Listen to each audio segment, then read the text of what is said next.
போதைப் பொருள் கடத்தல் வழக்கில் தலைமறைவாக உள்ள ஜாஃபர் சாதிக்கின் சகோதரர் அகமது சலீம் விசிகாவில் இருந்து நீக்கப்பட்டிருப்பதாக தகவல் வெளியாகியிருக்கிறது.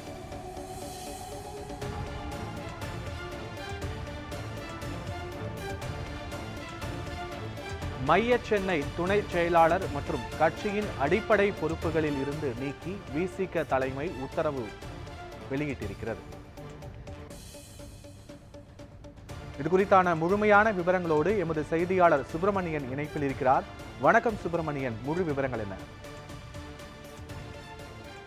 போதைப் பொருள் கடத்தல் வழக்கில் தலைமறைவாக இருக்கக்கூடிய திரைப்பட தயாரிப்பாளரும் திமுக முன்னாள் நிர்வாகியுமான ஜாஃபர் சாதிக்கை பிடிப்பதற்காக மத்திய போதைப் பொருள் தடுப்பு பிரிவு அதிகாரிகள் தீவிரம் காட்டி வருகின்றனர்.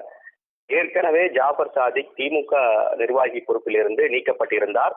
அவரை தேடக்கூடிய பணி என்பது தொடர்ந்து தீவிரமடைந்து வருகிறது. இந்த நிலையில் அவரது சகோதரரான முகமது சலீமையும் மத்திய போதைப் பொருள் தடுப்பு பிரிவு அதிகாரிகள் தீவிரமாக தேடிக்கொண்டிருக்கிறார்கள். இதற்கிடையில் அவர் விடுதலை சிறுத்தைகள் கட்சியுடைய மத்திய சென்னை மண்டல துணை செயலாளராக பொறுப்பு வகித்து வந்தார். அந்த பொறுப்பில் இருந்து அவரை கட்சி நீக்கி இருக்கிறது. கட்சியின் நன்மதிப்புக்கு மற்றும் ஊறு விளைவிக்கும் வகையில் செயல்பட்டு வருவதால் அவரை கட்சியிலிருந்து அடிப்படை உறுப்பினர் தகுதியிலிருந்து நீக்கப்படுவதாக விடுதலை சிறுத்தைகள் கட்சியுடைய ஒழுங்கு நடவடிக்கை குழு மாநில செயலாளர் தேவராஜ் அவர் கட்சியிலிருந்து நீக்கி இருக்கிறார்.